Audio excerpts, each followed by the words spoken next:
In this age of gender confusion, it's difficult to find advice you can trust to help protect your child from those who would seek to unduly influence them, setting them up to be manipulated and exploited.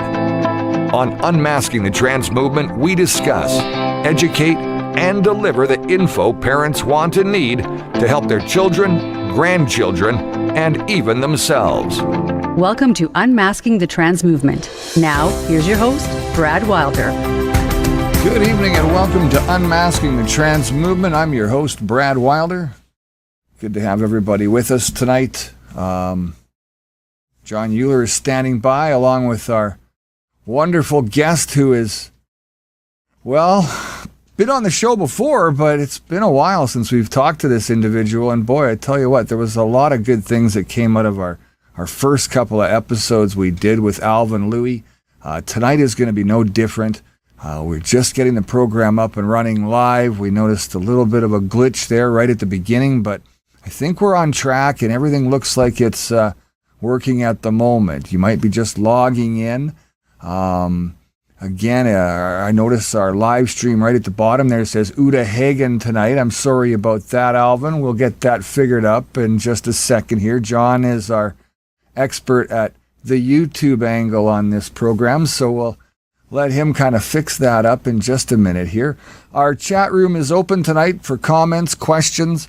You want to get in and talk to the guys, you're welcome to do that, and they'll give you some great answers to some of the tough questions that others will not.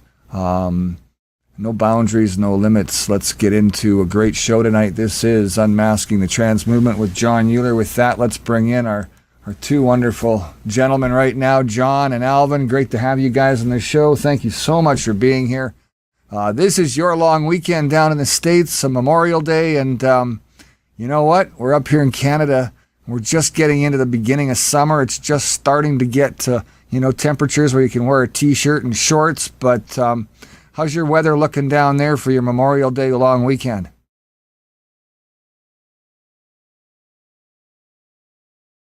It's looking great. Yeah, I think John's microphone is turned off at the moment, so we'll get him to flip that on. There we go. Now go ahead. Weather's doing great. Weather's perfect. I'm going to try to make sure that we get the thumbnail, as it were, changed. That's a little tech glitch there.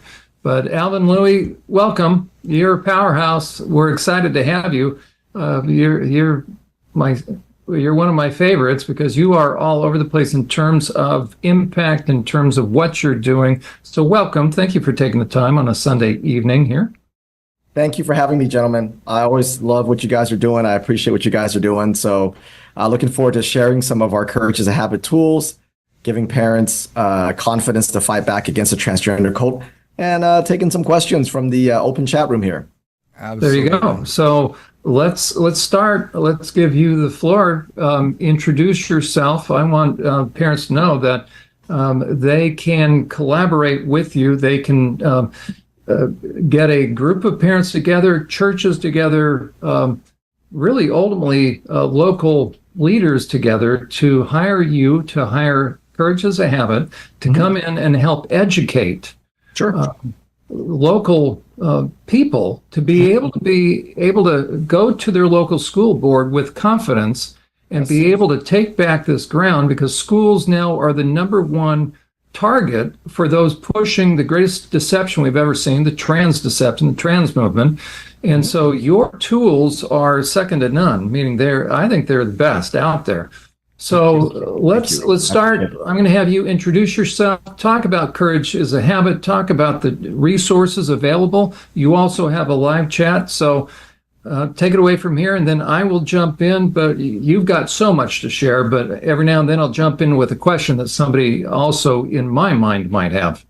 Absolutely. And anybody has questions on the chat, I'll be happy to answer as best I can. So my name is Alvin Lui, like you guys said, and so I'm the president of Courage is a Habit. So look, everybody knows that if you want to change culture, if you want to change the course of a nation, you go after the kids. Mao understood it. Hitler understood it. Stalin understood it. Everybody, all the dictators understand it. And so tonight, of course, you guys do a lot of the work exposing the transgender cult and the transgender ideology. And there's this discussion that's in the ether that talks about where is it coming from? Where is it the social media? Is it this? Is it that? Is it the big pharma? Is it all the money they can make in surgeries and drugs? And yes to all that. But this isn't a chicken or the egg discussion, gentlemen. This isn't a chicken or the egg. We know exactly where the egg is. The egg starts at the K through 12. That's where it all hatches. And social media will reinforce it. Obviously, there's a lot of financial incentive to make these children lifelong patients. You sterilize them with irreversible puberty blockers and cross-sex hormones, of course, and then you go into surgeries and there's a lifelong medical patient if they even live that long to begin with. But it starts in K through 12, and that's what my organization does. We focus on the government K through 12, both public and private schools. Like you said, we come in and we help parents battle all the different indoctrination beyond the transgenderism, although that's a huge one, of course. So courage is a habit. I'm just going to give a real brief because I know I want to focus on the meat of what we're talking about today. Courage is a habit really does two things. There's two arms to us. The first arm is that we provide tools and strategies for the average parent, not people like you and me, John. Not people like you and me that live in it 24/7, to the average parent that have little kids that maybe don't even have the time to drink a hot cup of coffee or take a shower. We work for those parents. And we provide tools. We distill the indoctrination programs down to very easy to consume tools for parents and legislators. We find shockingly that 99% of legislators have no idea what is actually in the schools. 99%, no idea. And so we make those tools for them. They're visually stunning. They're easy to consume. But here's the most important thing about our tools. We always have a call to action. Because at Courage is a Habit, we believe that if you create outrage without an outlet, you actually end up creating hopelessness. And that's the last thing that we want, is that apathy. Alvin, do you have some of those? First of all, I want you to talk about your live stream. I want you to talk a little bit more about the organization, but then show some examples of your material. You and your graphic design folks are, I'm a little bit jealous, but you know what? It's excellent. Absolutely excellent material. I appreciate that. Well, we're going to get into some of the tools here because we really want parents to know how to do things. But I'll give you an example of one of these tools. Let me know if you guys can see this. There you go. Looks great. So this is called Behind Closed Doors. It's our campaign to expose school counselors, because school counselors are the biggest purveyors of the transgender cult. Correct. And so what we did was we infiltrated their events, their webinars, their seminars, their PowerPoint trainings, all their They have a special day up here in Canada. They call it a PD day. They call it personal development, but all of them they're all sitting at the university learning DEI. And it's crazy to think about how much they've put into this and for how long. This isn't something that came up at the beginning of COVID. This started like in 2013 when it really started to ramp up, and these PD days became teachers going to the universities, sitting in a large lecture theater, going through all of this wonderful new stuff that they want to promote so heavily, and they got them all to buy into it. And they were all mostly liberal kind of teachers to begin with. So it was easy to get them into this and hooked on it. And wow, ching, ching, dollar signs. And that's the real issue, is the money behind this crap, isn't it? It's both money and it's a missionary. It's a religion. It's a religion for these people. And so this event, ASCA, the American School Counselor Association, is the same thing in Canada. I'm pretty familiar with what you guys got up there. Same blueprint, nothing different. Yeah. And so, so this is just an example. We'll get into this. We'll come back to this when this means a little bit more. You had said, do you have an example of some of our, and so this is an example. We basically just distill it down to say, hey, this is what they're teaching your school counselors. This is how they're teaching them to push the transgender ideology onto your kids. This is how they're teaching them to talk. This is how they're teaching them to infuse your school with this language. This is how they're teaching them to circumvent you, the parent. So that's one way. That's one thing that we do. The main thing that we do. But the second thing, and in my opinion, the second thing that we do is probably actually more important. And that is we teach parents that they've been brainwashed first. It's real easy, it's real natural to say children are being brainwashed because they are. It's social contagion. But if parents were not brainwashed first, then they could not get to the kids until they got the parents to stand down. So there's only two ways to get parents to stand down. You either get them or three ways. So three ways. You get them to stand down out of guilt, out of fear, or out of apathy. And that's what we get into. And so that's probably where I want to start with tonight about, let's talk about why the transgender ideology has taken over. And we'll start with, the parents and your normal average Canadian and Americans, you're just normal person first. And we'll break that down. And I think if we can get people to understand that they've been brainwashed first, it'll be so much easier to push back on the transgender cult and all their emotional blackmail that you and I are quite familiar with. And that's excellent, Alvin. And that's exactly what parents need to understand. Nobody likes to believe they've been taken for a ride, that they've been brainwashed. But even when we tell them there's no such thing as trans, right? This thing's been going on for 20 years and they're shocked. So, parents sit down, buckle up.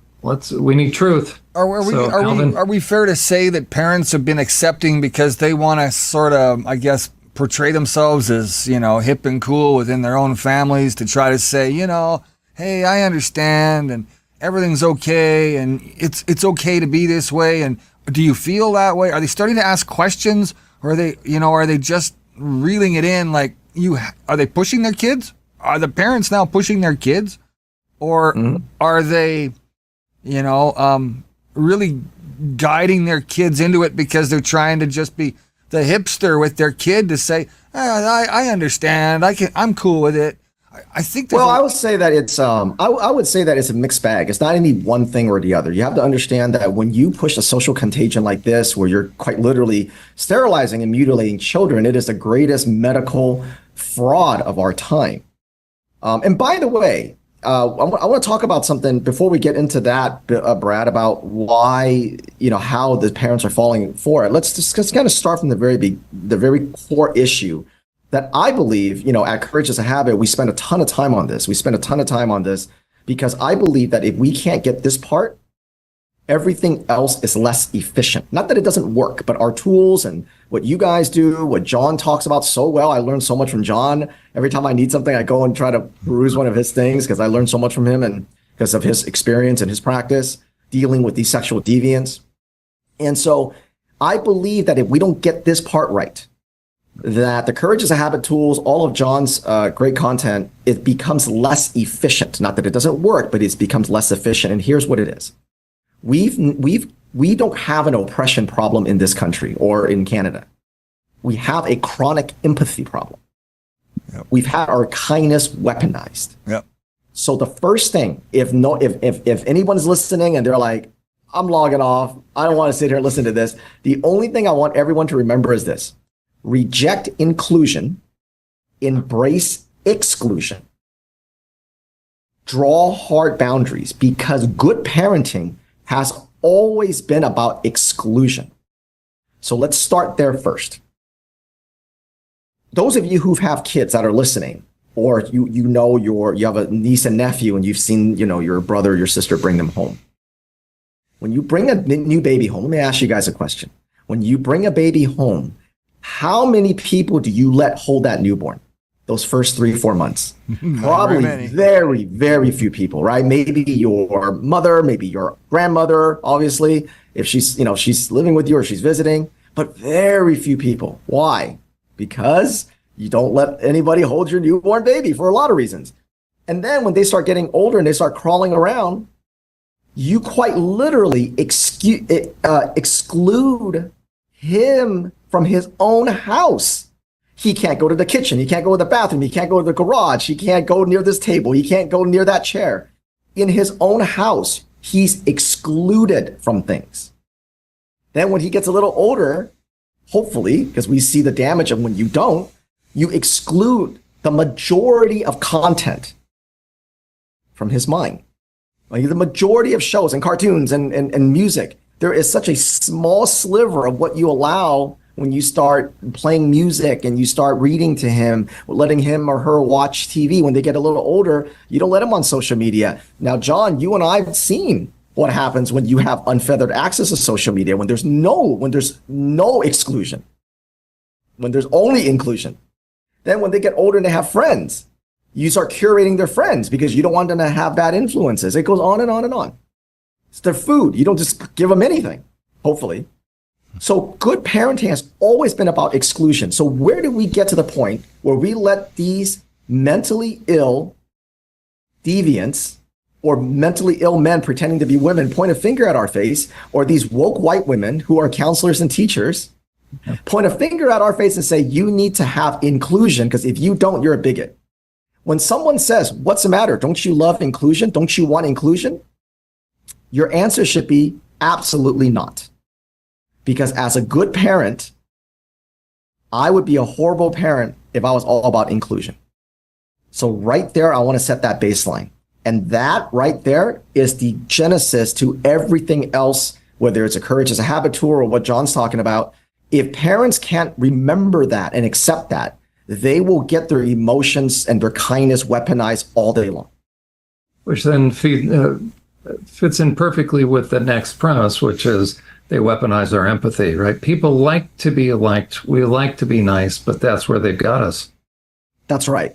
So back to your question, Brad, now that I've set that foundation, is it because parents go, I want to be hip, I want to be cool, I want to do that? Yes, there's a lot of that. Most of that comes from mostly, not all, but mostly woke white mothers and woke white young mothers, or older women who just there's never they've never met a social contagion they didn't love. How about single parents? Same thing. Single parents, married, doesn't matter. It's just the woke white women that mainly pushes the transgender ideology. And now, for those of you who are listening and don't believe me, I'm going to have a challenge for you. I'm going to throw a challenge for you. I want you to find me a photo of a Filipino, Japanese, Chinese, South African, Indonesian, Korean mother smiling ear to ear next to her daughter with the double mastectomy scars at the clinic. Find me that photo. You can't find it. Every photo is woke white woman. You know, you just shocked everybody, right? Everybody's now reeling, but go find it. You're not going to find it. If you look at the pictures of the trans rights or human rights and the marching and all that stuff, look who the demographic is. So to answer your question, Brad, part of it is that they're so spineless. They've never met a social contagion they didn't love. So that's true, what you said. But there's also a whole other side to it. And that's a hell of a lot more devious, because the people that are pushing this is essentially just part of that critical race theory, critical consciousness. John, and it's what did you call that before? We've talked about this before on the show, and it was we came up with a new term for this. All the women get together and they're all hanging out, and one says something, and then it leads to all of them, believing in it. Like, what was that called again? Uda used it as well. Social contagion. No, there was another word. Almost psychosis, quite frankly. Psychosis, yeah. And so what happens is you've got this critical, basically it's a Marxist ideology that's infusing in all Western culture, because they're trying to bring in communism. And again, I'm not going to go down that path, because that's crucial for people to understand, Alvin, because they see this, the trans stuff and the diversity, inclusion, exclusivity stuff. People need to understand they are very closely tied. Those that are pushing it are coming from, it's two pincer movements. It's the queer theory and critical race theory are the same. It's the same side, different side of the same coin. That's what it is. And so the idea, but in order to push that, you have to separate the children from the parents. So I'm gonna go to the end, and then I'm gonna come back. Everyone's gonna ask, what is this? What is the purpose of this at the end? So I'm going to answer that question. It's to separate children from their parents. So there, we've answered the question. It's to separate children from their parents. And today we're going to talk about the process in which they do that. So I want to set the stage here for people listening, if they're, maybe just getting into this, or maybe they know something about it, but not a lot about it. The reason why this has become such a social contagion is that, number one, they've weaponized your kindness. That's the first thing. The second thing, and there's only two things, and then we can get into some of the meat of it. The second thing is language contamination. I'm going to describe this to you in a way that you're never going to forget it. Language contamination is that they use your vocabulary, but not your dictionary. They use your vocabulary, not your dictionary. I will give you an example. When you are in a government K through 12, you say, hey, you're teaching all this stuff under this DIE ideology. We don't call it DEI, we call it DIE, it's DIE, because everything that touches dies. And then the teachers go and the counselors go, no, we're just teaching kids empathy. That's all. And the parents will either go, oh, okay, you know what? That's great. We teach empathy too. Or, oh, okay, you know what? I must have misunderstood. Yeah, you know what? I guess it was just all right-wing conspiracy theory. Remember now, there's three ways. There's three ways to get parents. Either they make parents stand out of fear, out of guilt, or out of apathy. Okay? So that's the Transhausen effect is what I was talking about earlier. Transhausen, right? yes. Yeah. Yes. Transhausen. Transhausen. Yes, the new word. Yeah. You know what? I got to give credit to my friends over at Gays Against Groomers. They're the ones who coined that phrase, to my knowledge. So I gotta give credit to I had to look it up, but I knew I was onto something when I thought of it. I was like, there's something there. I forget what it was, but my friends at Gays Against Groomers coined that. So, and we use that often. So when they say I'm only teaching empathy, so parents go, okay. Now everybody listening tonight, right, on the stream where they're watching it on the playback, if you have a child who's 7 or 8, 9, 10, 11, that range, right? That's a big range. But when you have to teach a child empathy at that age, you're going to simplify it. You're going to say, how would you like it if you took that, if another child took your toy? How would you're going to put yourself in their shoes? How would you feel if somebody hit you or pushed you off the slide and that kind of thing? So when the schools tell parents, hey, we're just teaching empathy, don't worry about it. It's this all right-wing conspiracy. Don't worry about it. It's just empathy. Parents will go, oh, okay, that's it. We teach empathy too. But that's language contamination. They use your vocabulary, not your dictionary.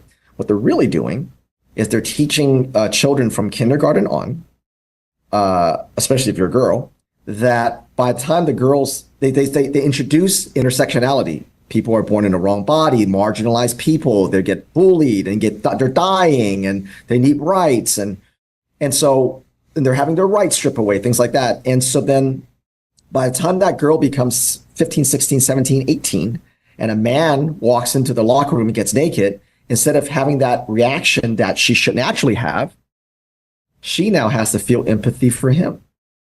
How would you like it if someone kicked you out of the locker room? Where's his human rights? Where's his human dignity?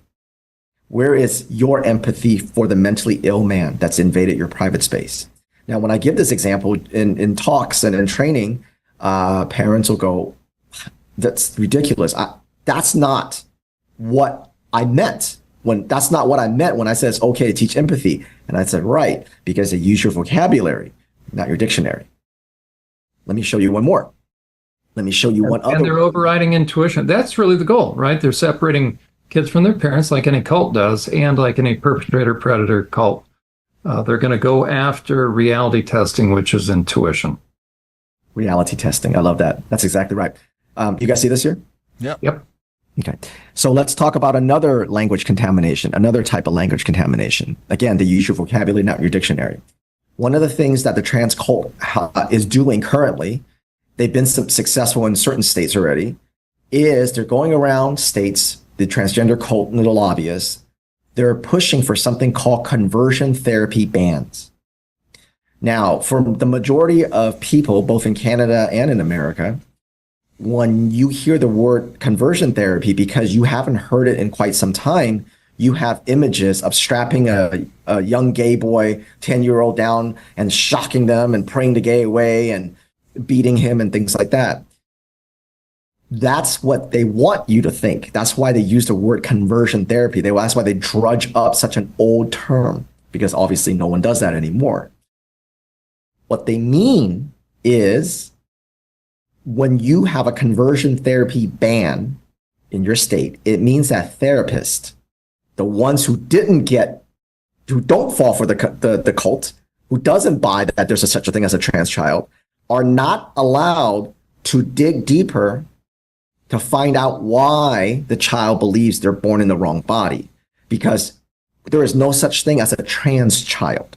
Let's get that very clear. There's no such thing as a trans child. Every baby is born perfect.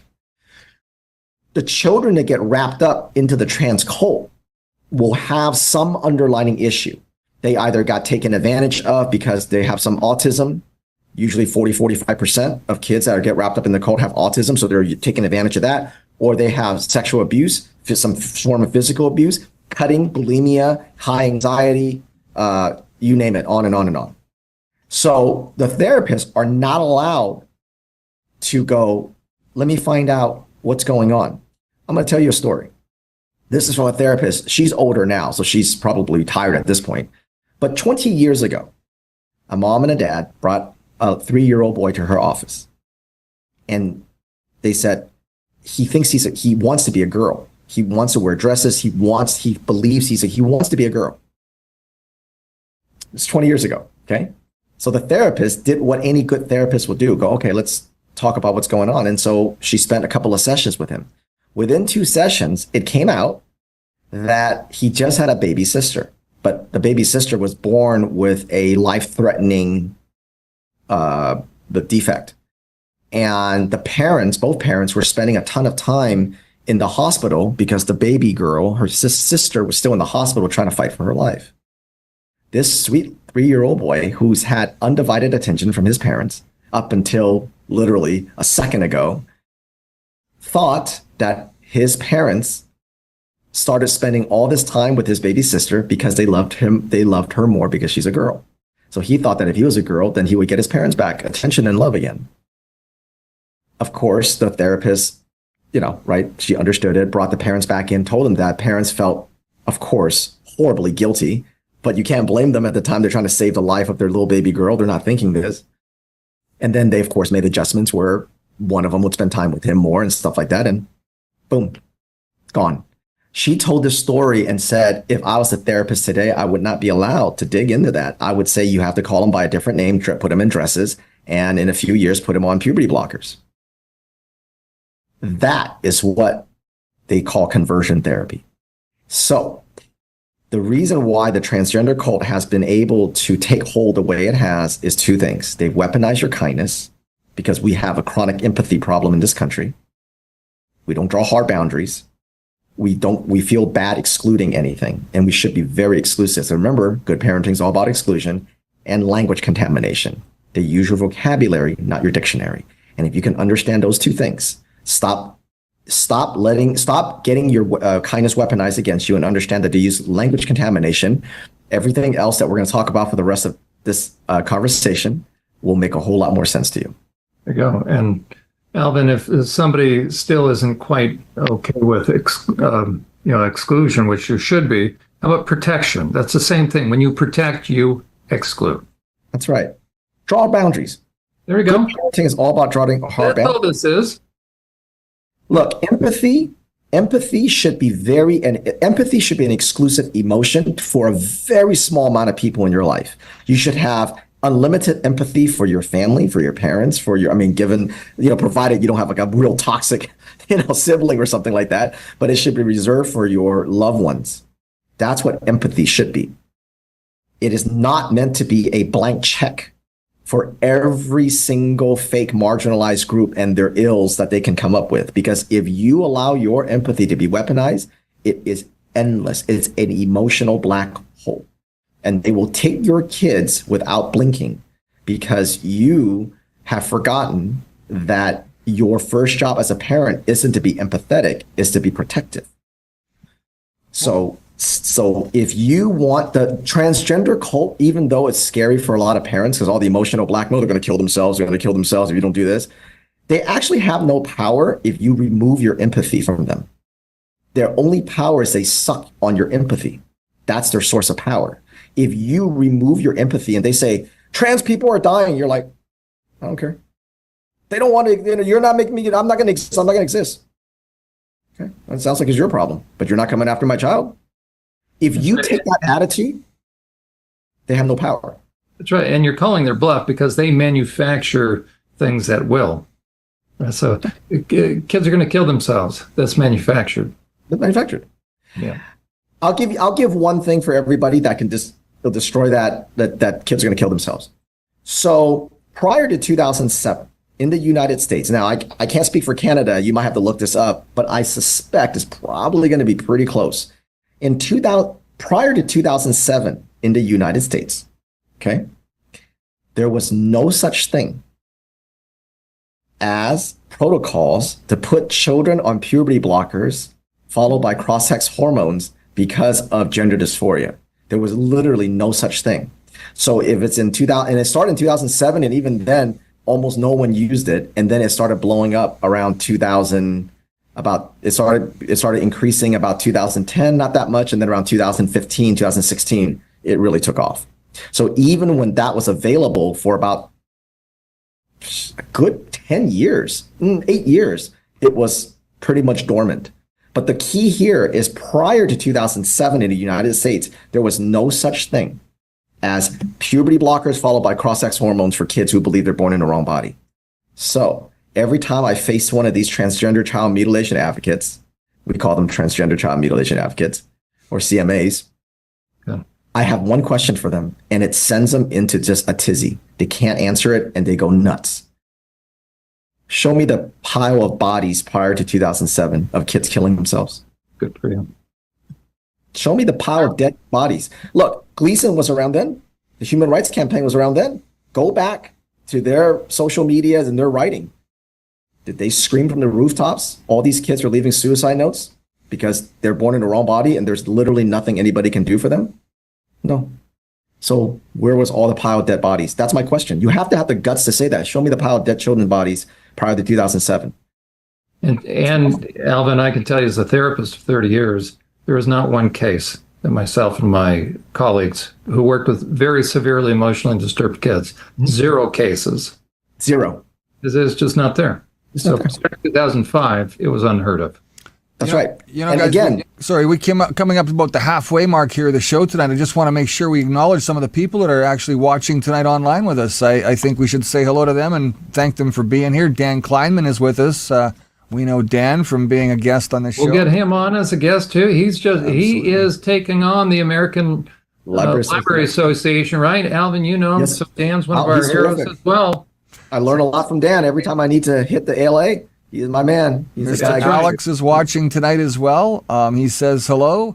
Dan Kleiman says, hey, super interesting, Alvin. Super interesting stuff. I mean, you're just a great knowledge to have on the program. You know, you're a breath of fresh air too, because I mean, let me just say that while John provides a lot of information, you know, it's good to hear it being backed up by somebody such as yourself. And it just goes to show you that, you know, John is right about a lot, almost everything that he's talking about, 110%. And then having somebody like you step in with just your presentation and your knowledge, you back up what he's saying and been saying, and that shuts all the naysayers down quite quickly, and it's fun to watch.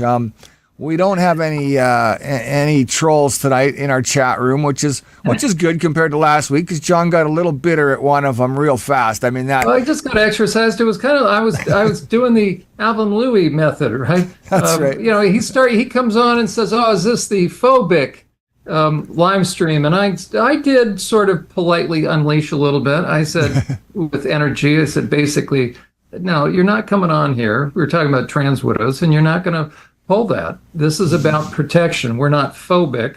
I said, "You're veritas phobic. You fear the truth." I said, "This is all about protecting women and children."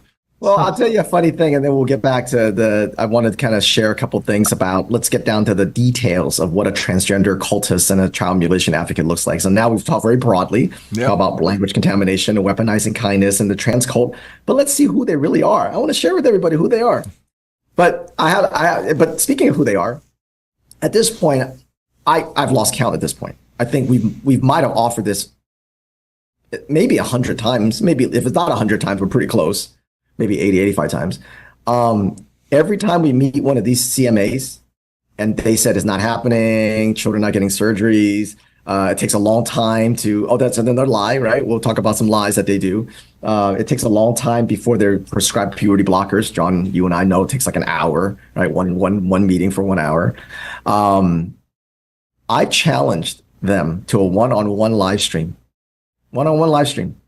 Basically said, you can share your screen. I'll share my screen. You come on, defend your love for trans and kids and saying, tell me it's not happening. Tell me it's not happening. Tell me it's not happening here. And then let's see what happens. I've had literally 0 people. They mouth off. And the moment we challenge them, off they run. So they can't stand up to it. They can't do it live because they know it. They know they're lying. Spot on. And I'll make this offer now to anybody that's following you guys. I know you guys have your haters. If anybody says, you know what, he's lying, this is not happening in kids, we're not keeping secrets from parents, we're not transing kids, we're not doing that, drop us a DM at or drop us an email at team@courageisahabit.org and say, hey, I'd like to get on with Alvin, one-on-one, live stream, no pre-recording, audio, video, and I'm going to prove him wrong. I'm throwing that out there again. I promise I'll give you time to talk. Hey, listen, I'll go on your whoever. I've even said you guys host it. You host it as long as in good faith you let me share my screen and don't cut me off.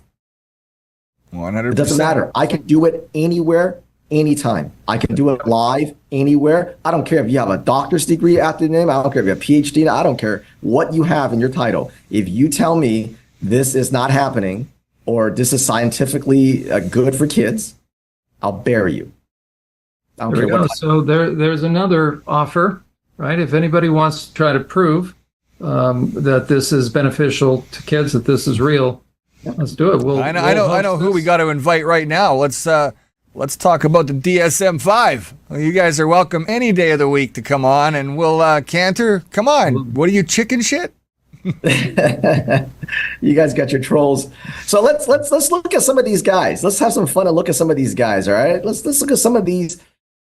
Who these transgender child mutilation people are, right? They love this stuff, They love this stuff. So let's take a look, okay? All right. Here's a recent one that we just got. This guy here, you guys see him? We do. Yeah. Okay. Here he is, right? His, here he is. This is his X account, FGX 195. Okay. We just picked him up, literally I think we revealed this a couple days ago. He's probably, by the way, because in his name it says R.I.P. Grizzlies. That probably means he's a furry as well.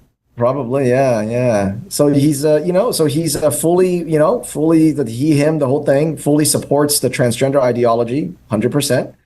Parental rights don't exist. Children are people, not your personal property. The idea that you think you're entitled to know every little thing about another person who has agency and exists by themselves is deeply concerning and kind of why they do it like this. He's talking about, this was in response to a few mothers that were talking about keeping men out of female sports.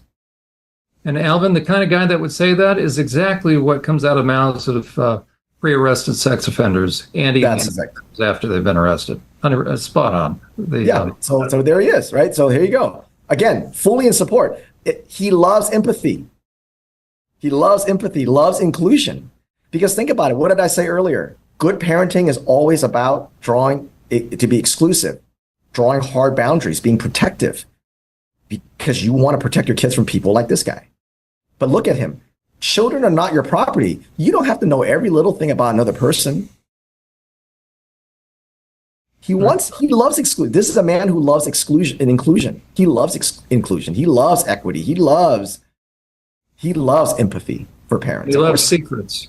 He loves secrets. Yep.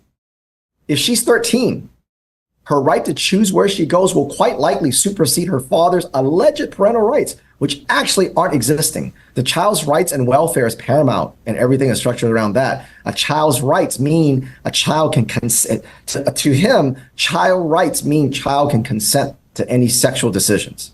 There we go. That's what he means. And then, John, you know this now. You know this better than I do in terms of the people that you've treated and dealt with, and that's what they mean when they say child's rights. If she's 13, she should be old enough to go where she wants to go. There are kids who are 13 that still believe in Santa Claus. Yeah. Alvin, the new term is mature child. Right? Or Really? mature, I haven't heard of that. Tell me about that. I haven't heard that. it's a mature minor. Yeah, and that's Really? out of the pedophiles' mouths as well. So, but that's what's being floated now. That's the newest term. Mature minor. Yeah, making bodily decisions. I haven't come across that yet. Yeah. Mature minor. Is that like young adult? There we go. Right? Young adult? Unbelievable. Poor kid. Parents sue Wisconsin school for letting children change pronouns without consent. Now, of course, in the United States and like in Canada, schools are keeping secrets from parents. And if you're in the United States, let me tell you, it's all 50 states. So there's no such thing as a blue or red. This is all, I live in a red state, I'm okay. School counselors are keeping secrets from parents whether you're in a red or blue state. Okay? They're doing it. Now, your state might not have a law that says they can, but they're trained to do it. They're missionaries and they're trained to do it. If you're in a blue state and they have the law that passes that says they can do it, it makes it harder for you to sue them. But in a red state, they're doing it anyway. Okay? So please, everybody, don't, it's not a red or blue thing. Okay? They're doing it no matter where you are. I can show it to you. If you don't believe me, if you live in a red state, I'll show it to you. I'll show it to you where it is in your school and how they're doing it. Anyway, so this is not, again, today, this is very common. Poor kid. Welcome to the US where parental rights are paramount over a young person's human rights. Again, language contamination. What you think is human rights and human dignity is not what this guy's talking about, this pedophile's talking about. So human rights, that's another, anytime you hear someone say human rights, chances are today, I'm not saying 20 years ago, I don't know about 20 years ago, but today, what they truly mean is children should have sexual agency. That's the human rights. There you go. Here's another one. This guy was saying there's no porn in schools. There's no porn in schools. And this mother said, stop lying. I love how you've covered up the personal area there with his picture. So yeah, it shows it, right? Pierre Barnes has been on and he's yeah. No, there's no covering this up. No, I have to cover it up. If I don't, Instagram and I know. I have to cover it up. It's porn. But it's okay for the kids to look at it. I just got to say this. That's a special kind of dickhead. Yep. Yeah. So we ran out of black square. We ran out of black circles. So we used what we had on hand. So that's what. No, I understand that. We do what we have. We do. We're right. We're a resourceful operation. That's right. And she says, stop lying. It's not working anymore. Here's what's in school. And his response, is this porn to you? It obviously isn't to good old Preston Bobo, right? And so you can imagine then what he considers porn. Mm-hmm. And I learned this from you, John. And I got to give you the credit. You taught me this. And what I learned from John is that a lot of these guys are not lying, is that there's such sexual deviance. They're deviant, that they've consumed so much porn. And they've now consumed every imaginable porn there is, that to them, kind of like if somebody like some people who's an alcoholic, they can drink like half a bottle of whatever, vodka, and they just don't feel anything. And then like people like us who just have a drink once in a while, we drink half a bottle, we're like sick, to death, right? And John was the one who really kind of got me thinking like, hey, these guys are not necessarily lying. It's just that there's such sexual deviance that this to them isn't porn. Just like saying to an alcoholic, I've only had 5 drinks. That's not me drinking. That's just, I haven't even warmed up yet. And then to me, I'm like, 2 vodkas, and I'm like, okay, So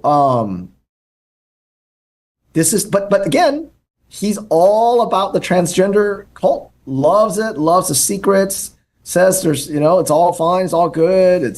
So these are the people that support the transgender cult.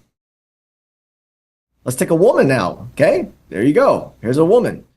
We showed her a social worker out of Maine who transitioned a 13-year-old girl to be the opposite sex and kept it a secret from her mother.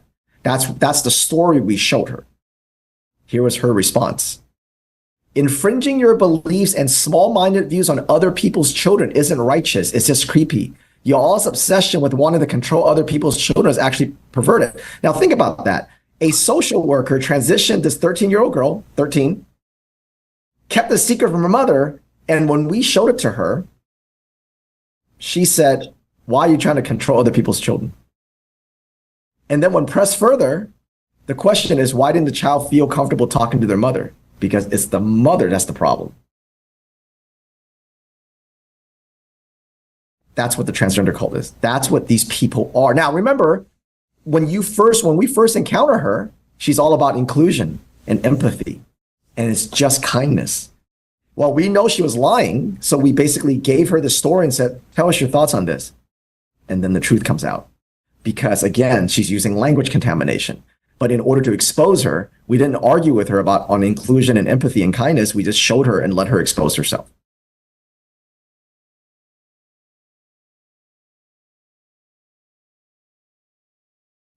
Don't fall for the nasty lie that transgender child mutilation advocate used to silence parents. So basically, we're saying this guy's trying to say it's not happening. This is nothing more than the latest iteration of the gay agenda bullshit from the 80s. I fully support the mutilation of all children from right-wing households. There's nothing closeted about that. We get these guys to say what they really mean. Boy, that's pretty out there. This is from Instagram. Yeah.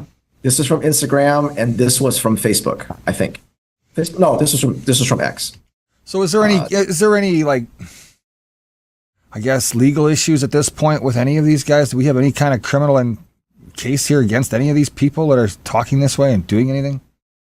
Well, it's not a crime to have these thoughts. It's not a crime to have these beliefs, but it is a crime in so far still. I mean, at least you can sue them that you're keeping secrets from parents. That's still a crime. Then the two words child predator are becoming non-existent.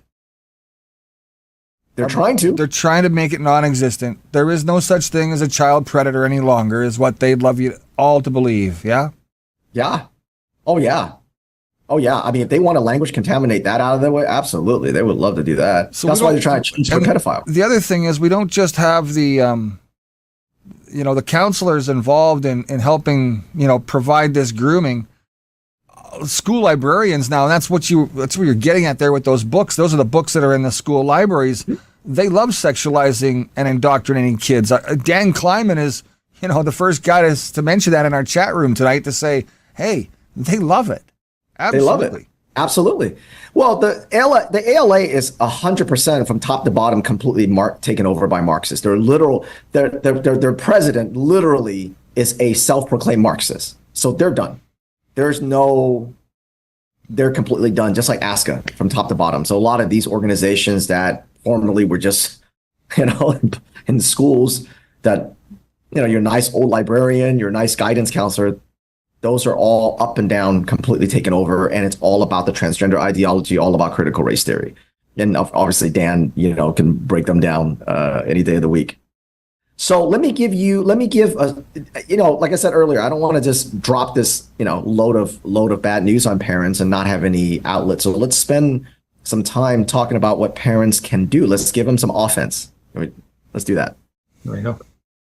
So I'm going to start small to big. Okay. So here are, I want to teach parents that these transgender cultists, these child mutilation advocates, they are, I call them, they're a mile wide, but an inch deep. Gosh, I love it. They talk a big game, but when you dig a little further, they're cowards. They're all cowards. Good for you. I really want to reemphasize that, whether they have PhD or whatever they have behind their name. Yep. Right? What you just said is so true, and so you're going to continue to equip parents to go toe-to-toe with these people. Absolutely. Whether on school boards or not. So this is crucial. Say it again. You can't say that enough. They are, the transgender cultists and child mutilation advocates are a mile wide and an inch deep. There you go. They talk a lot. They mouth off a lot, but when you dig and push back and you don't let your kindness be weaponized, they fold like crazy. I'll tell you a story that made me laugh so hard that just happened literally like today's Sunday, right? It happened like Friday. So My friend Colin Wright. He's a evolutionary biologist that got canceled out of his profession, and now he writes for that. He's great. Everybody should go look him up. Swipe right with the W on X. Anyway, so he had been going back and forth with this pediatrician. Okay, now this is a pediatrician. Complete transgender cultist, complete transgender, it doesn't matter, puberty blockers, the whole thing, right? Sterilizing kids, pediatrician. Continue to say that Colin isn't a real expert, not a doctor, right? So this is what Colin and some of his friends did. Oh, and then Colin challenged him to a live debate, to a debate. And the guy basically said, you're just trying to grift. You're just trying to make money off this live debate, because you're not a real expert. So what they did was they said, all right, we're going to start a GoFundMe page, and we're going to have people donate. Okay. And then after a certain time, we're going to say, okay, this is whatever money we raise, 1,000, 2,000, 5,000, 7,000, whatever. We're going to give you this money, and you can donate it to the children, but you have to pick a children's hospital. Pick a children's hospital of your choice. Now, quite likely, this guy's going to go pick a children's hospital that actually does the puberty blockers and maybe even the surgeries. But they were willing to do that to prove that they just want the debate. Okay. So now the guy's stuck. You can't say he's grifting. You can't say he's making money. They're literally raising money for him to give to a children's hospital of his choice. I think Colin might have did this on a Wednesday or something like that. By Friday, they had $18,000 in this GoFundMe. J.K. Rowling donated $5,000 to watch this debate. And you know what? This coward pediatrician that couldn't, talk so much crap, he shut his X account down and made it private. They are a mile wide and an inch deep. He could not stop talking, and when he had nowhere else to go, he shut his account down. There you go. That's beautiful. So let's talk about this. Actually, let me see if I can go. Yeah, let's do this first. Okay. So this is the strategy of a CMA. I love the term. Alvin. That's a wonderful term. CMAs. I'm going to start using that. I'll give you credit. Start using it. Everybody. I've seen it before, but now that you've defined it, now I know it's beautiful. That's exactly what this is. They hate it. Oh, they hate it. Yeah. They scream and holler. They hate it. And now every time they hate something, I know that I should do more of it. There you go. You're over the target. Over target, yeah. I don't want to be over the target. We get into it. We make sure we go right into their stronghold, and we don't, man. We get our hands dirty, man. We don't fight from afar. So here's what they do. It's not happening. Show me proof. And then it's not happening to minors. And then it's happening to minors, but not a lot. Mind your own business. And then it's a lot, but that's okay, because suicide, you bigot. That's it. And when you can see that, when you get them in that path, and then you go, oh, there you go, and you share this and you mock them. It's all about mocking them. It's all about dragging them into the light and showing how dishonest they are. And you can get them, and it's easy. That's what they do. And then you share this with them, you mock them, you say, there it is, right on cue. Yeah. They hate that. Alvin, what you just shared, people need to understand that is a typical back and forth exchange on social media. Mm-hmm. That you will see this. You can unmask these people in 3 to 4 exchanges. And so it's well done, Alvin. You'll see this. You'll see it. All right. There you go. Their toolbox for all their talking, for all their mouthing off and all this kind of stuff. Their toolbox amounts to 3 emotional blackmail and 3 lies. That's it. That's how thin they are. There you go. You're erasing children, trans children, genocide. Parents are unsafe and abusive, and suicide. That's it. Once you go, yeah, I reject all of it. So what? I'm going to keep coming after you. You're not getting my kids. I don't care what you say. I reject all of it. They don't have anything. That's the emotional blackmail. The lies are surgeries are not happening. Transgender drugs are reversible and requires a long evaluation process, and only 1% regret their surgical mutilation. Now, they had to add this very recently because of all the detransitioners. they're definitely afraid of all the detransitioners because they're coming out telling their stories. You know, clever Alvin. You don't want to be the target. That's right. I'll tell you this right now. already are. Oh, Right? As a matter of fact, Alvin, let me tell people where that 1% came from, because I finally found it. So WPATH took a survey in one of their own conferences. Okay, get a look. All right. Okay, so a speaker got up and said, "Hey, we're going to pass out a survey." So think about the doctors. These are doctors that are making money off this, and they use that as the population, saying, how many of your patients regret what you've done, what they did? 1%. It's like, a bunch of Nazis saying, how many people that you provided, room and board to during the Holocaust really had any complaints? Yeah. We didn't hear a lot of complaints, really. Yeah. So that's where that comes from. That's oh yeah, I got that. Yep. And now we could do a whole show on WPATH because of the leaks from Michael Schellenberg, which was excellent. Oh, yeah. Right. And so the WPATH, the world. So for the people who don't know, WPATH stands for the World Professional Association of Transgender Health. And they recently there's a bunch of leaks came out that show that the doctors that make up WPATH all knew that all this is just bunk. That children didn't know. They were like, yeah, they don't understand, but we're gonna give it to them anyway. I mean, it was bad, and every organization follows the WPATH standards of care. So that's funny. That's funny that's where the 1% came from. Yeah, no, that's where they got it from. So that's it. So once you can mock them and say that they're lunatics, and here it is, there's the lie, there's the blackmail. They don't have anything. That's it. Right? They don't have anything. But let's talk about this one. This is a very popular one, which is actually shocking that they still try to roll that. I always, it's kind of funny. It's like, they still think it's like 2020 or something. Transgender drugs are reversible and requires long evaluation process. They still say that. Shockingly, they still say that. So let me give you a tool. And by the way, I'm going to give you guys these links and all these things that I've been sharing so that you can put it in your show notes, in your description after the fact. Okay. All right.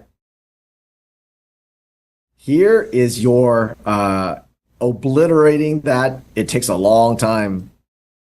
We made this just for them. My favorite thing to do, guys, is when one of these guys say that, I just share this with them and I go, now what? Because they don't think we have this on hand. So transgender lie number 1, children are not fast-tracked to transgender drugs. Okay, let's see. Okay, now keep in mind now, these are just screenshots. Oh, this is from the website. Wow. Okay. Here we go. Seattle's children's hospitals.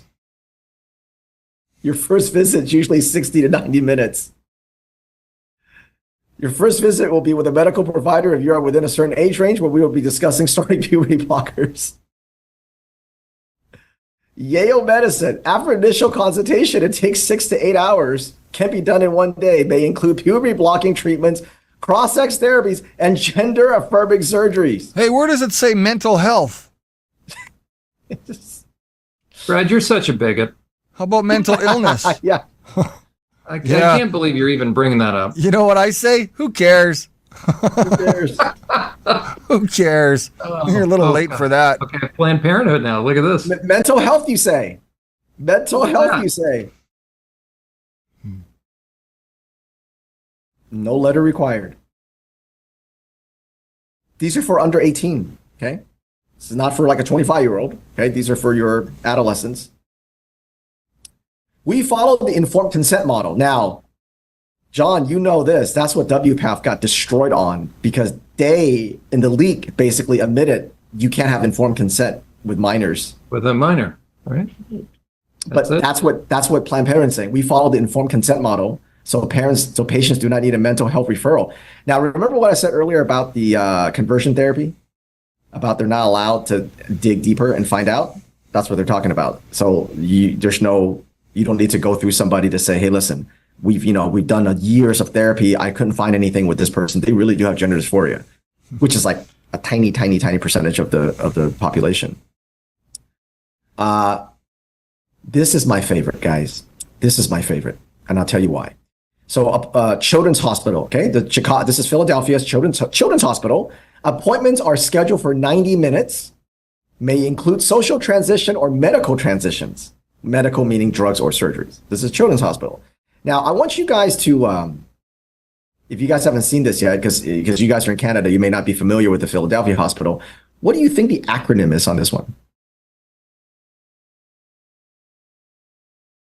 Let's see. What is it? CHOP. Oh!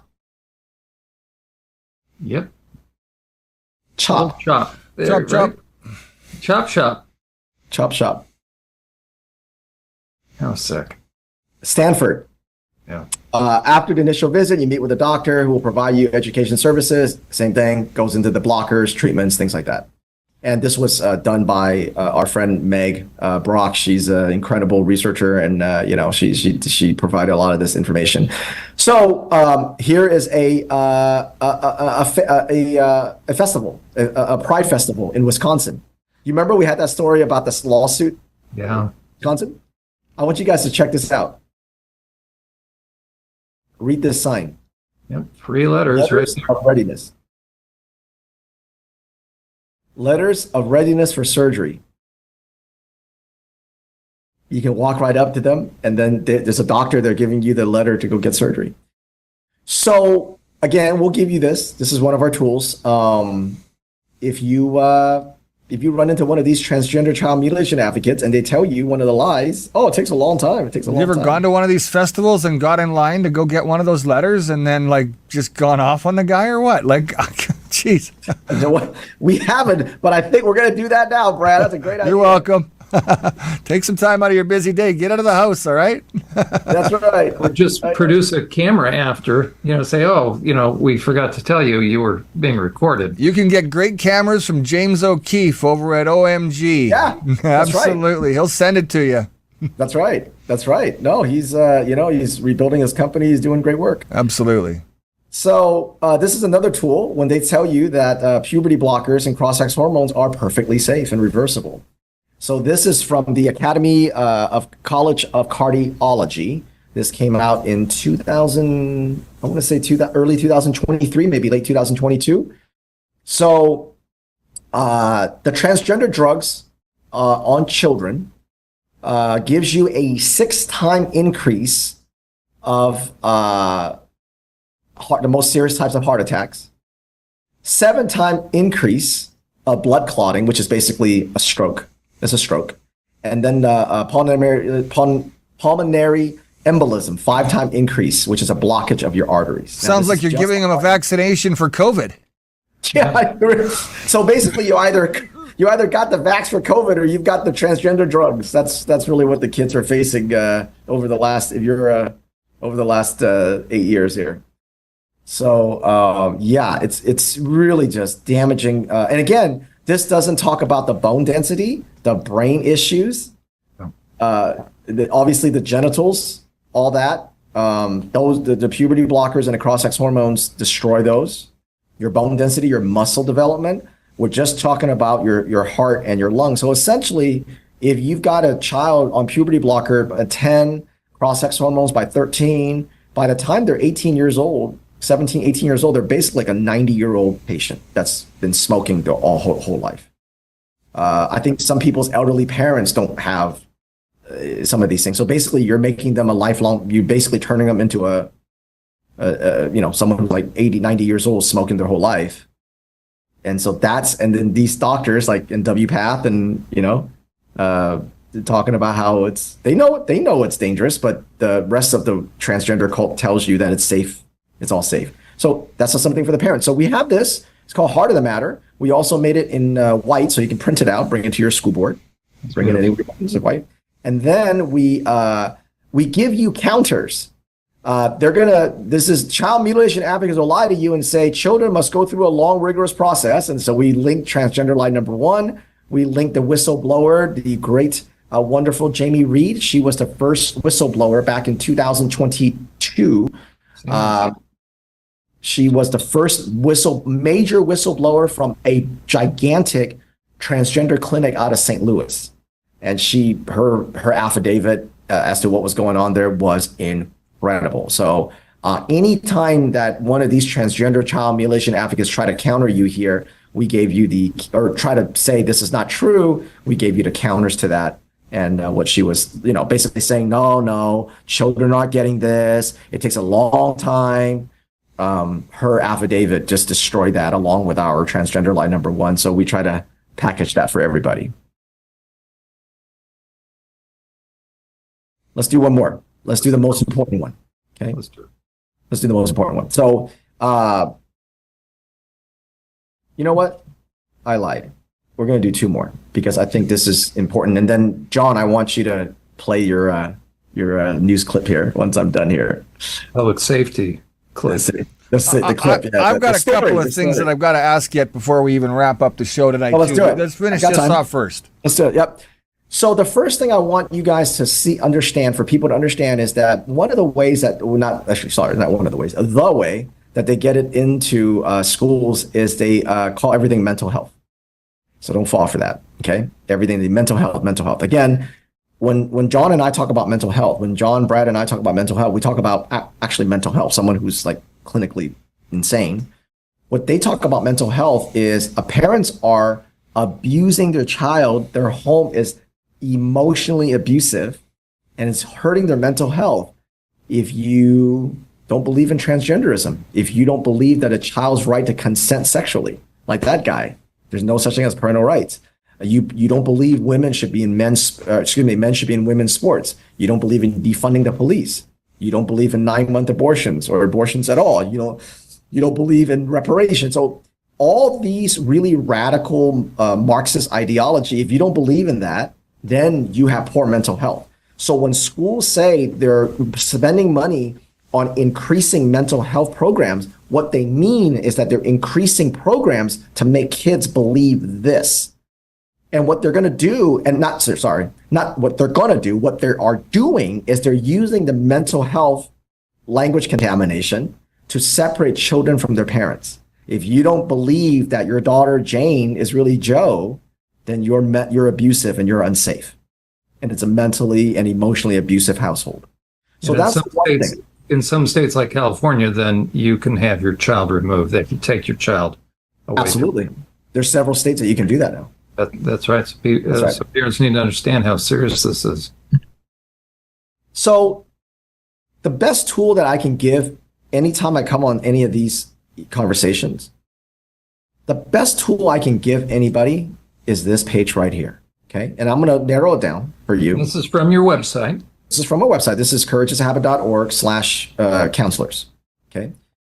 And I mean, so basically, you just go to courageasahabit.org, click on school counselors. And this is our campaign, okay, to expose school counselors. And, you can see that we've got, several parts here. Their certification exams, we've got those to show you how they're trained. We've got stranger danger, which gives you 4 strategies every parent can use. We've got the different behind closed doors talking about what they talk about in their events. We explain something called RAMP, okay? How they're pushing this transgender ideology into your schools, how they're using mental health, how they're using the MTSS, which is the multi-tier system of support. System of support. And so how they're doing all those things. But here's the most important thing, folks. Here's the most important thing. Can you guys see this? If I click on this? Correct. The parental rights 3-day notice? Yep. At the end of every single one of those is this opt-out form right here that our attorney wrote. We've used this from all across. In fact, you know what? I got to tell you, I got to brag a little bit about, my team here. This behind closed doors has been used in 4 different countries at this point, including Canada. So it's been modified and, used. This is so that parents turn into the school and say, my child is not to have any meetings with mental health professionals at school, formal or informal, informal meetings without my presence or consent. See, parents, when you send your child to a swim class or a violin class or a gymnastics class, what do? You get reviews. You ask your sister, your brother, you go on Facebook and you read reviews from other parents or whatever you do. You vet your dentist, don't you? Of course you do. You're good parents. These transgender activists disguised as mental health professionals, you didn't vet them. You don't know their credentials. Nobody's reviewed them. There is zero reason why these people should be talking to your children about anything about their life because you haven't vet them. You vet a gymnastics class harder than these people trying to mess with your child's mental and emotional health. So use this as one per child, at least in the United States. I'm assuming the same thing for Canada. It's one per child, and we want you to turn it in every year, and we want you to keep on top of them. I skipped a letter. I phoned at school. I talked to the counselor. I said, stay away from my kid. Number one. Number two, I phoned the principal, told the principal, if the counselor goes near my kid, you're going to deal with me. It's that simple. I mean, I like your letter. I like your letter, but the letter was not my goal. I mean, my goal was to give it to him face to face. You want to do that. You want to do that. But the reason why you want to turn this in is, at least in the United States, because it's a government school, it can be FOIA'd for class action lawsuits. Oh, yeah. See, accountability isn't part of our vocabulary yet up here in Canada. We're still trying to just fight the laws that Justin Trudeau has implemented here. I know. That being said, diagnosing and discussing mental illness is something that they're not allowed to do. They have to continue to focus on everything that we're discussing here tonight instead, and it's just sickening and sad. One of the things I want to bring up before we get to our video of the night, which is, again, a tragic situation, but so needed at this moment, just for the fact that the proof now just becomes stronger and stronger that this is a case, many cases of mental illness. I want to talk quickly and ask the question of, here in the province that I live in, which is Manitoba, we've had a school counselor who's been fired from her job, removed from her position as school trustee. Now, when that happened, they have to bring in another trustee. The vote's about to happen on June the 6th. What would you say to one of these individuals who was running to be the trustee? So give me the context. The original person was removed. Why? Oh, they were posting memes about, God, religion, a man is a man, X is X, Y is Y, that sort of stuff, right? And they were reprimanded. Radical stuff. Yeah. Truly radical, right? Wow. Man can't get pregnant, that kind of thing. Yeah. But and nonetheless, what would you say to the counselor or the person who wants to become that trustee next? I would say you have to be sure you make courage a habit, because they're going to come at you, and you can't fold because they call you a bigot or a transphobe. You're going up 1 against 13. Yeah. That's the way it was before. They were able to push that one out. Now they're looking for a replacement. They're looking for somebody that's like-minded, I'm sure. But, we've, as the opposition said, that we would replace that individual with somebody that we like. We're in charge here. We're the parents. And we're not willing to take no for an answer. So, June 6th will tell the tale. But I've got one of these individuals who's running for school trustee coming over to the studio later this week. And it just makes me think of, what am I going to say to this individual? The standardized thing is you should sneak in under the radar, because if you open your mouth too much now, you're going to get caught. And once you get caught, they're just going to rifle you right out the door, just like they did to the last person. The big election isn't until 2025. So we've got a whole year to go before we can actually change the whole board, which I think is part of the understanding of going forward. But what do you do to this one person to make her, how does she present herself? How does she take on this challenge and still stay sane at the end of the day? The thing, this is people that stand confidently in the things that everybody knows to be true, if you're not worried about being called names, there's a lot that you can weather. That's it. If you get your empathy weaponized against you, then you're going to fold. That's as simple as that. But making change is the real thing. I mean, you're gonna survive in the room that day because of, not letting them get to your empathy. But at the same time, making change, it's an outvoted scenario all the way along for this person. It's continual, you're never gonna win this battle because we're in charge. And that's true. I mean, there's no easy answer. It's like a lot of the states here, like in California or New York or Virginia or any of those places, like Chicago or Maine. Or Illinois or Maine. I mean, it's the same thing. You can't compromise because that's how we got here in the first place. So you're not going to solve the problem by going with the same answer or the same strategy that got us to this problem. And so now I will say this about the transgender cult. My belief is that it is absolutely falling apart. And that I think the peak year for the transgender cult was 2021 to 2023. Agreed. Because at the end of 2023, with all the detransitioners and the lawsuits, and I said last year that 2024 will be the year that we see them falling apart. That's what I said. We actually have it on our X, and I've said that in different places. So I said that near the end of last year. I said 2024, we will see the cult fall apart. Fred Deutscher of South Dakota took care of that too, and that helped as well with that new, I guess, bill that he's implementing around the United States, and it's slowly catching on, right? So right. Well, look at all the lawsuits. Look at all the detransitioners. Look, this year alone, we're in May, right? We've had the WPATH leak. We have the CAST report. Yeah. We have these, I guess in the next story, we have what you're going to share. So I'll tell you why I know that the transgender cult's falling apart. The World Health Organization, hey, look, they're no friend to us, right? I mean, we all know, right? They're the push the vaccines and stuff like that during the, COVID and stuff. So they're globalists. So, hey, look, man, they're no, the WHO is no, they're no friends to us at all. Correct. Right? No, at all. But look, they stepped away. Okay. The WHO stepped away from recommending puberty blockers for adolescents. I don't know if you know that, but towards the end of 2000 or towards December, and then maybe either towards December of 2023 or the beginning of January, they stepped away from it. They say we are no longer recommending that.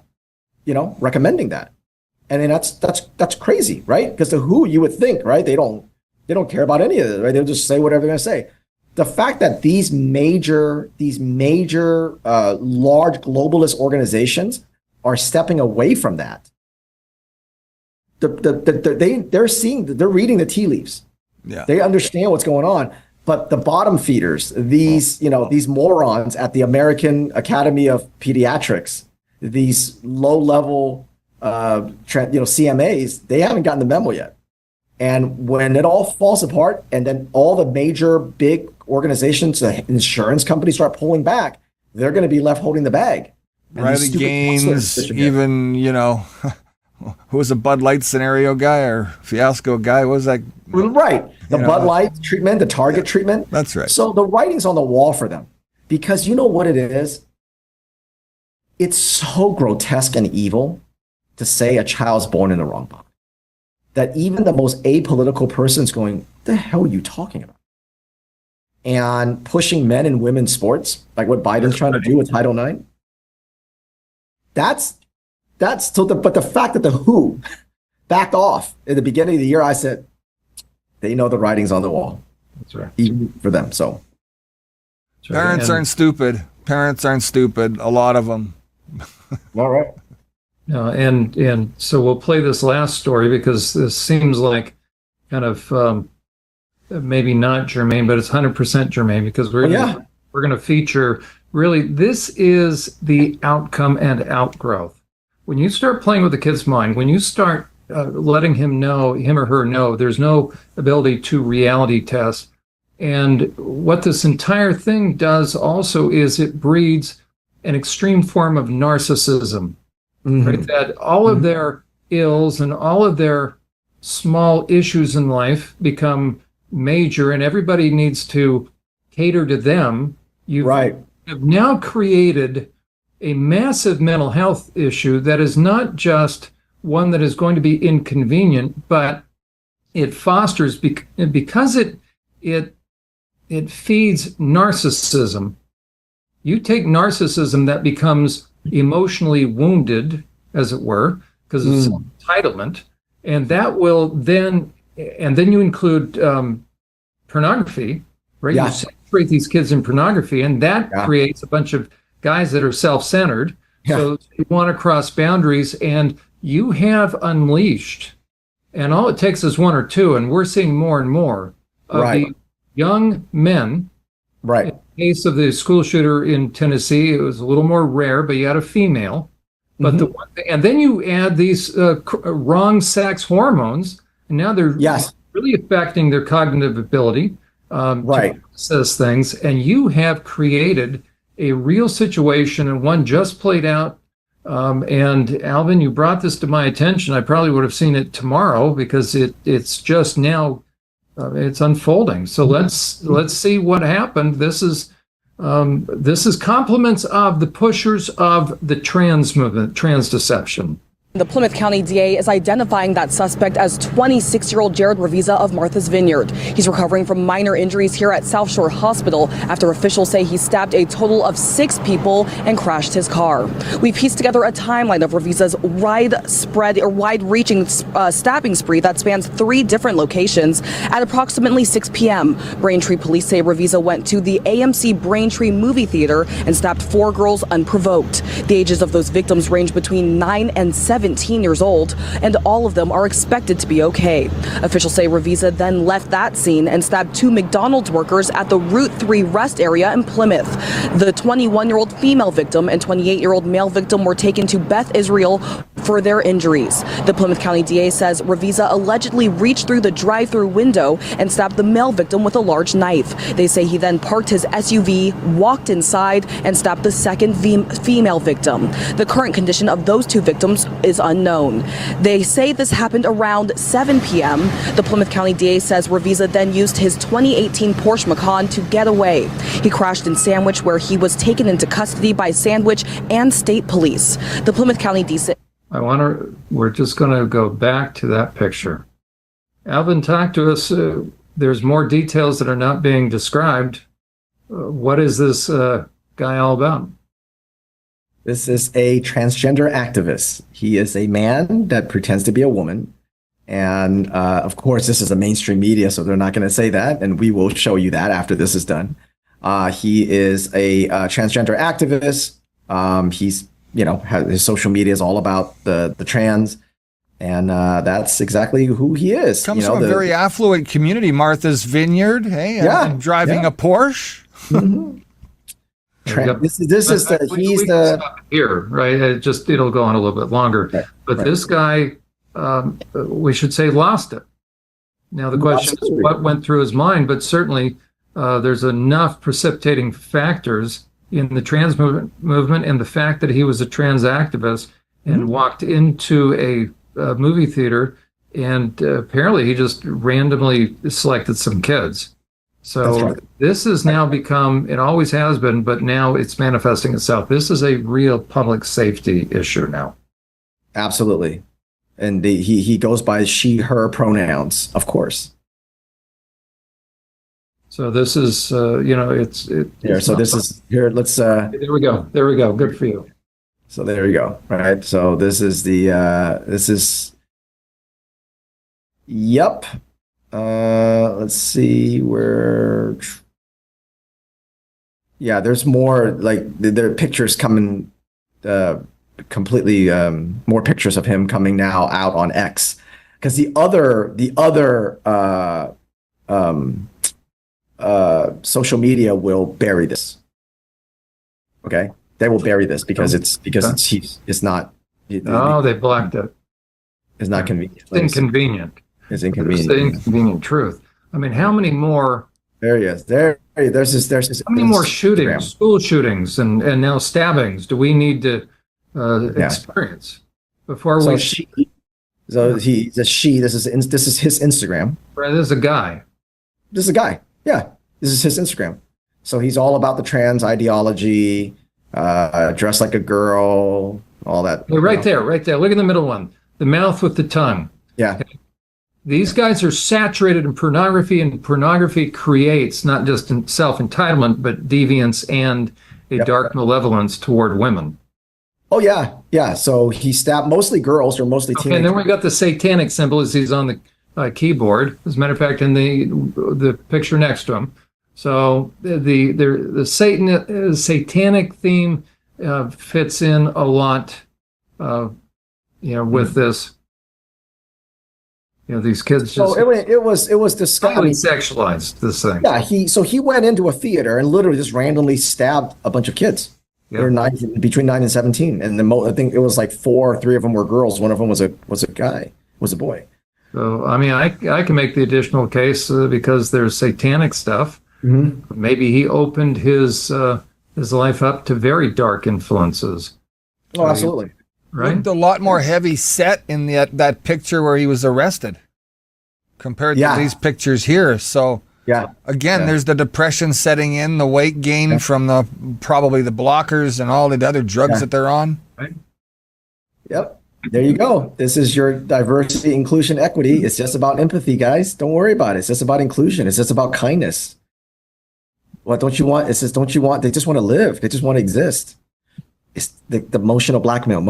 So let's go back to the beginning. What I said, the first thing I said, they only can back parents up. It's all about parents. It's all about putting the parents down, getting them to stand down, either out of fear. Oh, your child going to kill themselves. You better let her do it. She's going to kill herself. Guilt. What's the matter? Don't you want inclusion? You're killing trans kids by being a bigot. Or apathy. Don't worry about it. It's just about empathy. That's all. And Alvin, and here's a question. What were the warning signs that people ignored because nobody wanted to ask hard questions? The day before this happened, Okay. this guy goes on a murderous rampage.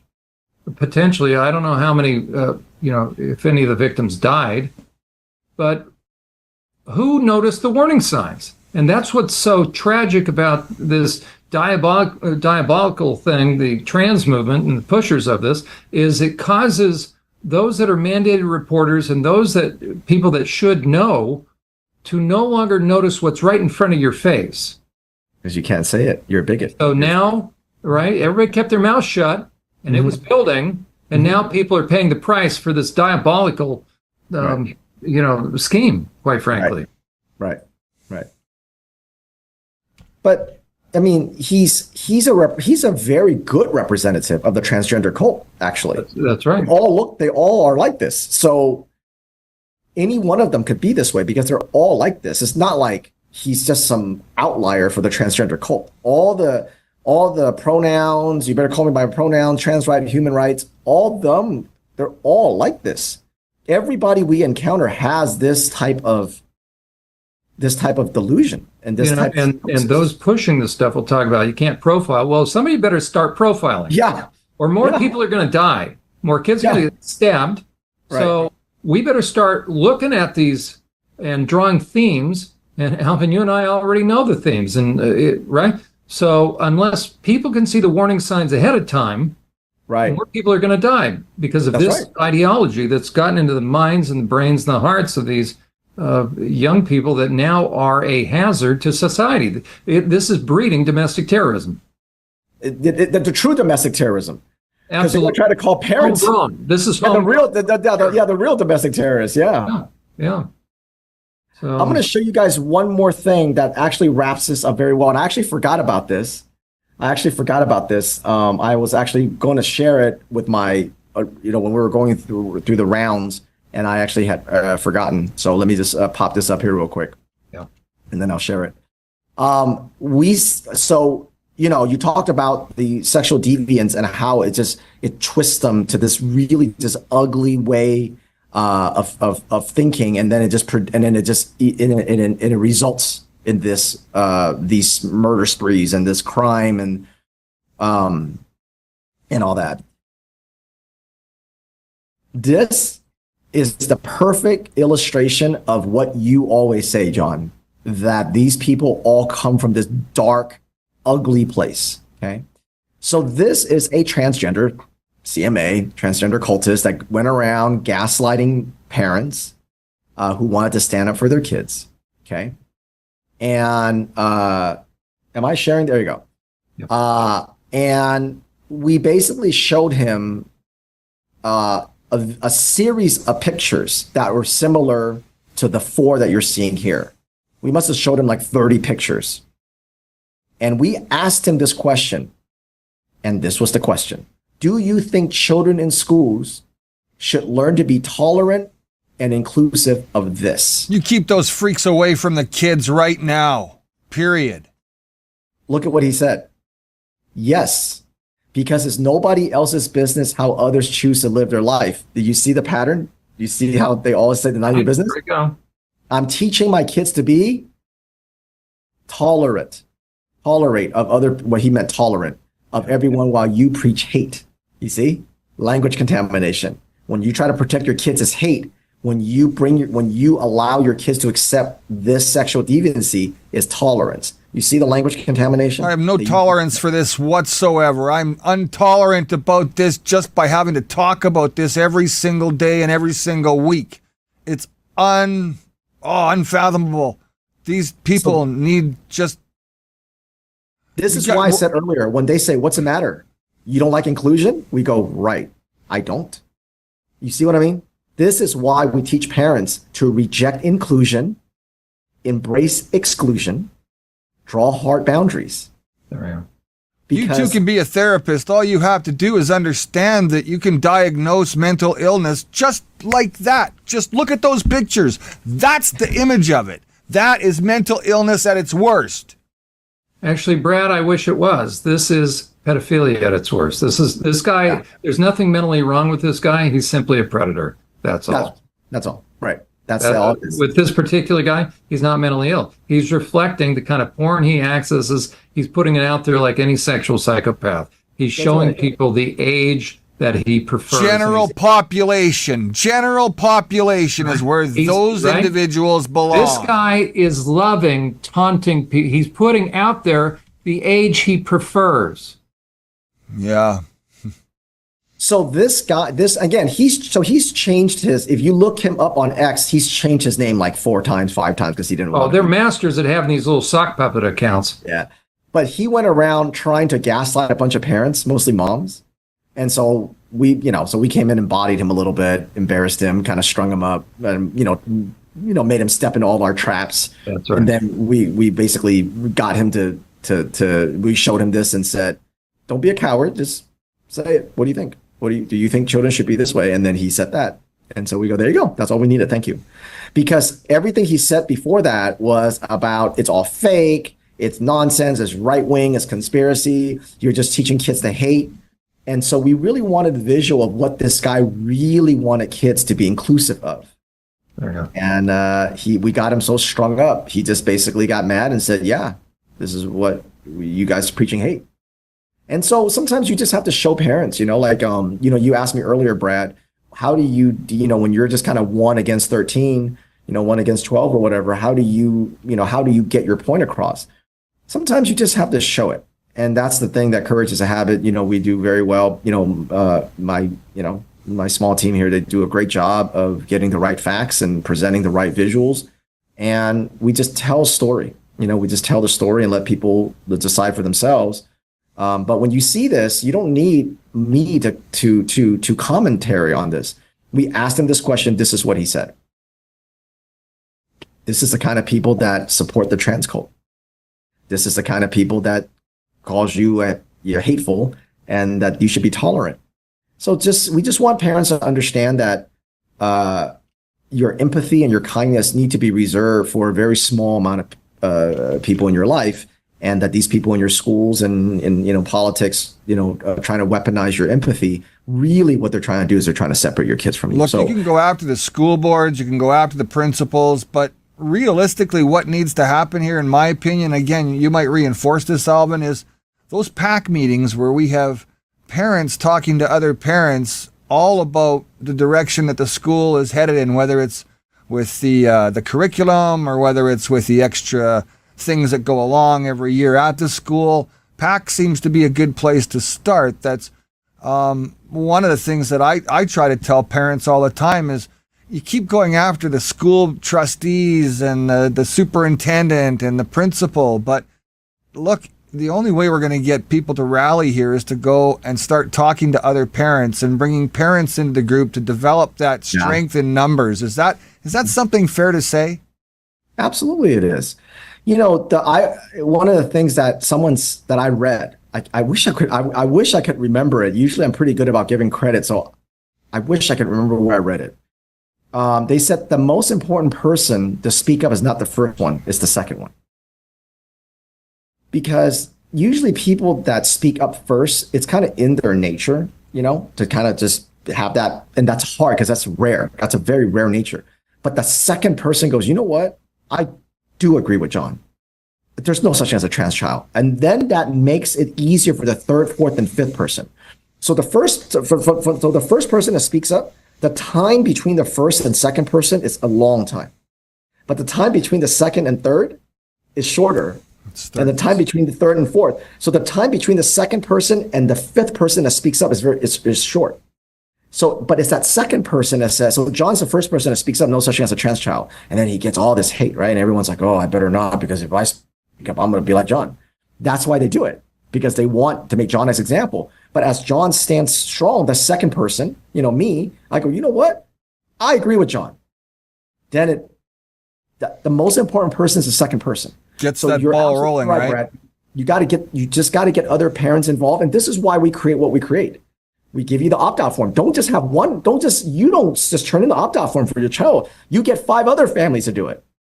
You get 10 other families to do it. Yeah. But we're giving you these offensive tools so that you don't have to go, I don't know what to do. I don't know what to say. We're giving you these things. So when someone says, oh, the puberty blockers takes a long time, you guys are just bigots and you're lying.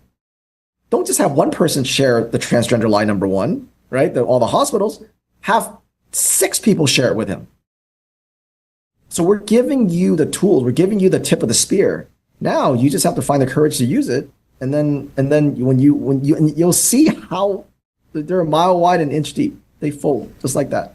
Yeah. Just push back. And I want to encourage parents, any parent that's listening to us either live or live stream, or any good person. I really want to challenge churches and communities of faith, but I'll just say churches, but synagogues and mosques. Again, this is for protecting kids, so we all should be able to lock arms together.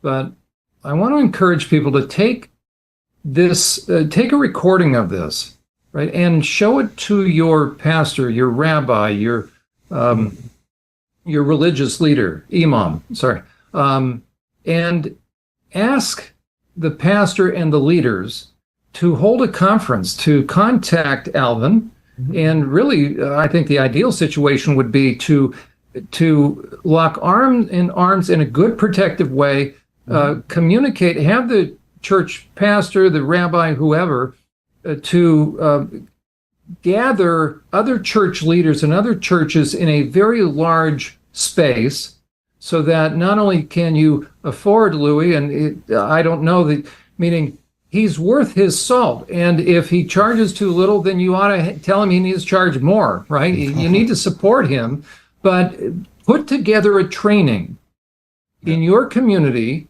So get on your pastor, or pastor, I want to get on you to say, listen, it is time, so that you can have these and hand them out, hand the parent letters out. So every church, Louis should be way too busy by now, right? But he's not. I'm not speaking for him, but I really want churches and faith-based groups to begin to mobilize and bring courage is a habit in, so that they can start to train the congregation and members of the community, so that we can take back our schools and we can stop this nonsense, because women's sports, girls' sports is being eradicated. Safe spaces, meaning bathrooms and locker rooms, are being invaded by these demon guys, including, of course, in women's prisons, though a little different, but the same kind of deviant guys. Yeah. So this is a public safety issue, and I want people to contact Alvin Lui, Courage is a Habit, and get these conferences going. Thank you, Brad. Thank you, John. I appreciate that. You and Brad, I appreciate you both so much. And yes, we would love to come out to your local area and either as a keynote speaker or we do both, sometimes a keynote speaking and a breakout session where we really get into. I want them to do that. I want the full deal, right? Yeah. And there's things, and we do a lot of media. I do a lot of media, but there are things that I don't talk about publicly because I do something called the psychology of offense. And we teach you the strategies that we don't put out publicly. And we break it down for you and say, okay, and we use our own tools and we show you how to use it. And here, when I'm on a public live stream, obviously I talk about it in a general sense, but when I come out to your environment, let's get down into your environment. Let's look at what you're really doing. And we're very specific. So absolutely, whether it's a remote training or an in-person training, bring us out, drop us an email at team, that's a singular, team@courageisahabit.org. And let's talk and let's see how we can get out there. Because we definitely want to empower. We never say we stand up for your kids. We don't say we fight for your kids. We say we teach you how to fight for your kids, because that's ultimately, nobody's better at it than the mom and dad. And so but all we're doing is just reminding you how to do it and giving you the strategy on how to beat these very dishonest activists. And so bring it out, or at least drop us an email. Let's talk and let's see we'll find something that's best fit for you. As far as just following us, courageisahabit.org. It's our website, courageisahabit.org. Everything I shared here, from a single thing to our tools, I will give to Brad and John, and all the links will be in the description. So you can download everything that I shared today. And please share it. Please share it, because that's the best way to support us. Please use it. Please use it. Please use it. Share it and use it. Yeah, don't just read it and keep it on your phone or your laptop. Use it. And then we're a nonprofit, so every dollar that you so kindly and generously put our way, it goes right into our team. I'm trying to expand my small team so that there's a lot of things that we leave right now on the drafting room, because we can't get to it. We can't be in more than one or two places at a time. And so every dollar goes right back to our fight. And our socials are @CourageHabit. So follow us on X or Instagram. Facebook is @CourageHabit. Lastly, my wonderful co-founder, Jennifer McWilliams, and I, every Thursday at 3 p.m., we have a show on X. It's on X, called It Takes One Person. Because we believe that no matter where you are, it just takes one person to disrupt this illusion and disrupt this psychosis. And the show is, it's not heavy in training. We touch upon some, like today, recent news. It's fun, it's lighthearted, and my co-founder, Jennifer, she's incredible. If you don't know, if you don't follow her on X, is @Jen, JENN_MCW. She is brilliant. She was a teacher that got fired for speaking out when nobody was speaking out against it. And they created an absolute tornado who's basically put the country on her back. And she's teaching everybody about these mental health, the mental health scam called social emotional learning that's bringing this all in. And when you hear her talk about things, it is in a perspective that you've never heard before. So we invite you to come and log in at 3 p.m. every Thursday, and we have fun and we give you a lot of offense. And hopefully when you listen to us enough, that you'll adopt some of that courage and fight back yourself. Brad, I don't think anybody wonders why we are thrilled when we can get Alvin Lui back on. Alvin, thank you so much. Thank you. You are a wealth of knowledge. I say that about all our guests, but you embody that, and you embody courage. Being a habit is a habit. So thank you. Thank you for you as a man, as a dad, as a protective father. And thank you. Thank you for heading up such a good organization. Brad, it's been a great hour, longer than an hour. Hour and 40 minutes. That's all right, guys. Hey, thank you very much for having me, and I'll be happy to jump back on. You guys are doing great. We will have you back, because one day we're going to be sitting here and we're going to say, hey, we did it. We did it. That's right. I know we're going to be able to do that and put a bigger smile on our face. I want to thank all of our guests tonight. Alvin, you're just fantastic. You're a breath of fresh air and a spot of hope, and you provide parents and even broadcasters and even other therapists with a whole lot of what's the word I'm looking for? I'll say courage, as well as I guess confidence moving forward to do the right thing and to stand up and challenge this all. I want to thank Dan Kleiman for being online tonight in our chat room tonight. Pretty Weird Duck was here, as well. Sandra Marr. I see him putting up the X handles. I did, yeah. And my friend, appreciate it. And Sandra Marr was here tonight. It looks like Mr. Alex was here as well. So we appreciate everybody who's been online with us this evening, and we look forward to doing another episode for you next Sunday night. Another guest getting ready to come next Sunday. John, who have we got lined up for next week? We have Tracy Shannon, so another trans widow. Tracy's been through the ringer, and she was out ahead of the curve, letting people know how these deviant men, deviant husbands, once they start getting into women's underwear and cross-dressing, they do such damage. So we'll be talking to women again, giving them hope that they can draw boundaries and not have to be subjected to that. Thank you, everybody, for being here. Thank you for attending. We'll see you next week. This is Unmasking the Trans Movement with John Euler. I'm Brad Wilder. Till next time, remember, it's not our kids' fight. It's our fight. We'll see you soon.